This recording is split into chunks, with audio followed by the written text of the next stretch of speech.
Bismillahirrahmanirrahim. Assalamualaikum warahmatullahi wabarakatuh. Perkenalkan, nama saya Afila Latul Safaah dengan NIM 212111365 dari Prodi Hukum Ekonomi Syariah kelas 4C. Di sini saya akan menerangkan perilaku bisnis yang dilarang. Yang pertama yaitu ada riba. Riba berasal dari bahasa Arab secara etimologis, yaitu az-ziyadah yang berarti tambahan. Lalu ada an-numu yang berarti berkembang, ada al-ulu yang berarti membesar, dan ada al-irtifa yang artinya meningkat. Sedangkan secara terminologi fikih, riba yaitu tambahan khusus yang dimiliki salah satu dari dua pihak yang terlibat transaksi tanpa ada imbalan tertentu. Larangan praktek riba bertahap. Yang pertama yaitu menolak anggapan bahwa pinjaman riba yang pada zahirnya seolah-olah menolong mereka yang memerlukan sebagai suatu perbuatan mendekati atau taqarrub kepada Allah Subhanahu wa taala.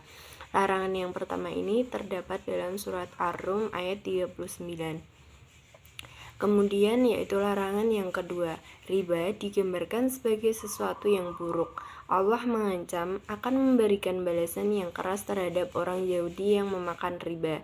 Yang kedua ini terdapat dalam surat An-Nisa ayat 160 dan 161. Yang ketiga yaitu riba diharamkan dengan dikaitkan kepada suatu tambahan yang berlipat ganda, terdapat dalam surat Ali Imran ayat 130. Dan yang keempat yaitu Allah dengan jelas dan tegas mengharamkan apapun jenis tambahan yang diambil dari pinjaman, terdapat dalam surat Al-Baqarah ayat 278 dan 279. Lalu perilaku yang dilarang kedua yaitu penipuan. Al-Quran menolak praktik penipuan dalam bentuk apapun. Penipuan digambarkan oleh Al-Quran sebagai karakter utama kemunafikan yang diancam dengan siksa yang pedih bagi pelakunya. Beberapa praktik yang termasuk dalam kategori penipuan adalah tatfif atau curang dalam timbangan, tidak jujur, bohong dan ingkar janji, menyembunyikan barang yang buruk di dalam tumpukan barang yang bagus, pertukaran yang dilakukan semata-mata atas dasar perkiraan atau spekulasi kuantitas dari suatu komoditas yang diperjualbelikan, dan lain-lain. Lalu, perilaku bisnis yang dilarang yang ketiga yaitu curang dalam menimbang. Takaran adalah alat yang digunakan untuk menakar. Dalam aktivitas bisnis, takaran atau al-kail biasanya dipakai untuk mengukur satuan dasar ukuran isi barang cair, makanan, dan berbagai keperluan lainnya. Kalau takaran digunakan sebagai alat ukur satuan isi, lalu timbangan atau al-wazn dipakai untuk mengukur satuan berat. Takaran dan timbangan adalah dua macam alat ukur yang diberikan perhatian untuk benar-benar dipergunakan secara tepat dan benar dalam perspektif ekonomi syariah. Lalu, perilaku yang keempat yaitu judi. Judi merupakan segala bentuk perilaku spekulatif atau untung-untungan. Islam melarang segala bentuk perjudian. Pelarangan ini karena judi dengan segala bentuknya mengandung unsur spekulasi dan membawa pada kemudorotan yang sangat besar. Perbuatan yang dilakukan biasanya berbentuk permainan dan perlombaan. Di zaman sekarang banyak sekali investasi yang ditawarkan dan mengandung unsur judi, misalnya reksadana. Akan tetapi, untuk memberi alternatif kepada investor yang ingin menghindari unsur judi yang dilarang Islam, saat ini sudah eksis reksadana syariah dengan karakteristik berbeda dengan reksadana konvensional. Meskipun disinyalir belum bebas total dari unsur judi, tetapi paling tidak sahamnya tidak diinvestasikan pada objek terlarang.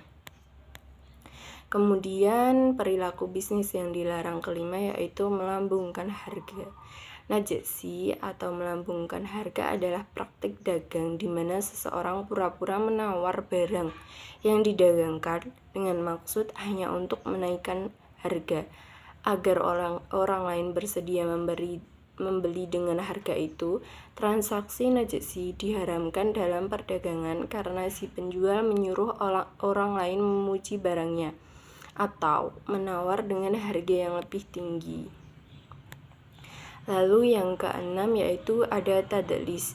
Tadlis adalah semua jenis jual beli yang mengandung ketidakpastian, seperti pertaruhan atau perjudian, karena tidak dapat dipastikan jumlah dan ukurannya atau tidak mungkin diserah terimakan. Salah satu contohnya ialah mengurangi takaran dan timbangan.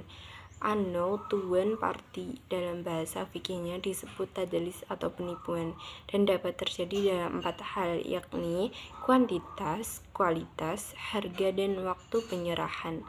Lalu yang ketujuh yaitu ada ihtikar, yaitu melakukan penimbunan barang dengan tujuan spekulasi sehingga mendapatkan keuntungan besar di atas keuntungan normal, atau dia menjual hanya sedikit barang untuk mendapatkan harga yang lebih tinggi. Suatu kegiatan dikatakan ihtikar apabila terdapat 3 unsur berikut. Yang pertama, mengupayakan adanya kelangkaan barang baik dengan cara menimbun stok atau mengenakan entry barrier. Yang kedua, menjual dengan harga yang lebih tinggi dibandingkan dengan harga sebelum munculnya kelangkaan. Yang ketiga, mengambil keuntungan yang lebih tinggi dibandingkan keuntungan sebelum komponen 1 dan 2 dilakukan. Lalu perilaku bisnis yang dilarang yang ke-8 yaitu tas'ir atau penetapan harga. Pemerintah ataupun yang memiliki otoritas ekonomi tidak memiliki hak dan wewenang untuk menentukan harga tetap untuk sebuah komoditas, kecuali pemerintah telah menyediakan pada barang pedagang jumlah yang cukup untuk dijual dengan menggunakan harga yang ditentukan, atau melihat dan mendapatkan kezaliman di dalam sebuah pasar yang mengakibatkan rusaknya mekanisme pasar yang terjadi, atau pasar yang sehat.